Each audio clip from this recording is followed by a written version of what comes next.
На следующей неделе коллегия Минобразования рассмотрит вопрос о слиянии вузов. Приостановить объединение поручила глава министерства Ольга Васильева. Особое внимание она обратила на педагогические вузы. О том, почему сейчас потребовалось оценить сделанное за последние 10 лет. Ксения Колчина.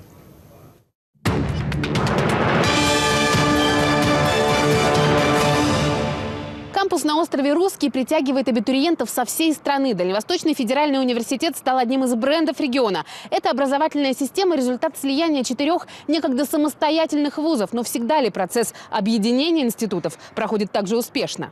Он сейчас его прогонит, насос прокачает, он скажет «лей». Нет. И мы нальем. Кирилл Голохваст буквально на пальцах объясняет устройство сложнейшего прибора. Сейчас он доктор биологических наук, профессор инженерной школы ДВФУ, один из лучших молодых ученых Евразии, возглавляет наноцентр университета. Так выглядит его прежняя лаборатория. Кирилл начинал карьеру в Дальневосточном политехническом университете и после объединения вузов в 2011 году вместе с десятками преподавателей переезжал с материка на остров. Люди сначала находились в состоянии непонимания, да, потому что нет ничего более страшного для человека, чем неизвестность. Переезд из старых университетских корпусов был сложным. Некоторые приборы были вцементированы в пол. Для демонтажа других, например, микроскопа 4 метра высотой, приходилось сносить этажи. В прежнем вузе профессор Голохваст числился директором института. Теперь он доцент кафедры. Но, по его словам, это мелочи по сравнению с открывшимися горизонтами. Главное, что у людей появился такой стимул переосмыслить и переделать что-то. И некоторые люди, которые там по 30-40 лет в одних условиях существовали, они перестраивались, они там расширялись, потом ходили к начальству, клянчили, говорили: дай мне, у меня сейчас лишняя комната, мне нужно еще там прибор туда поставить. На остров переехали студенты и преподаватели из 55 зданий на материке. Дальневосточный государственный политехнический университеты, Уссурийский пединститут, экономическая академия стали одним целым. Многие считают, что именно совместный переезд сплотил десятки прежде конкурирующих кафедр и институтов.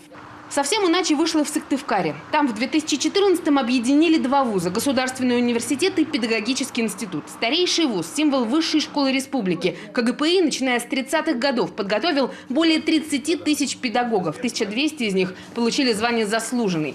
Большинство преподавателей института в университет взяли на год. А потом начали увольнять. Среди уволенных в том числе проработавший больше 40 лет преподаватель философии Георгий Моисеенко. Лет 15-20 за пединститутом охотились. Пытались его использовать, потому что материальная база у нас какая-никакая, а она хорошая. Для каждого студента было общежитие всегда, в отличие, скажем, от универа тех времен. Опыт, традиции, подготовки специалистов, педагогов, преподавателей, учителей, он оказался вообще невостребованным. На слиянии вузов очень настаивал Вячеслав Гайзер. В то время глава Республики Коми, ныне фигурант громкого дела о мошенничестве и крупных взятках. Тогда ректором Сыктывкарского госуниверситета с его подачи стала Марина Истиховская. А через некоторое время ей предъявили обвинение в превышении должностных полномочий с причинением тяжких последствий государству. Коллектив пережил непросто. И педагогические работники, и студенты, безусловно, находились в очень некомфортном состоянии, потому что требовалось объединить не только кафедры, которые дублировали. Главное, что необходимо было объединять коллективы людей. На протяжении 10 лет в стране шло объединение вузов, и слабые университеты отправляли под крыло к сильным, так называемым опорным. В Москве только за минувший год произошло слияние порядка 12 учебных заведений. Но теперь Минобр берет новый курс. Ольга Васильева заявила, объединение надо прекратить.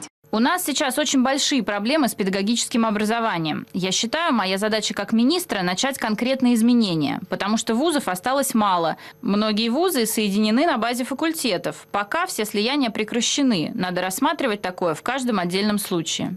Отказался объединяться с Амурским госуниверситетом Благовещенский пединститут. Самодостаточный вуз с более чем 80-летней историей настоял на том, чтобы сохранить свои традиции обучения. Вообще, я считаю, что педагогические вузы, как профильные вузы, никоим образом не должны быть объединены, где-то растворены, вообще исчезнуть. В педагогическом вузе особая атмосфера, особые знания, особые отношения студента и преподавателя. И особая методика преподавания. Биолог, к примеру, может в совершенстве знать предмет, но не уметь передать свои знания другим. Досадное совпадение или следствие реорганизации, но в Республике Коми сейчас не хватает 300 учителей. Ксения Колчина, Александр Савельев, Антон Гвоздецкий, Алена Козлова, Ольга Коллегова. Вести.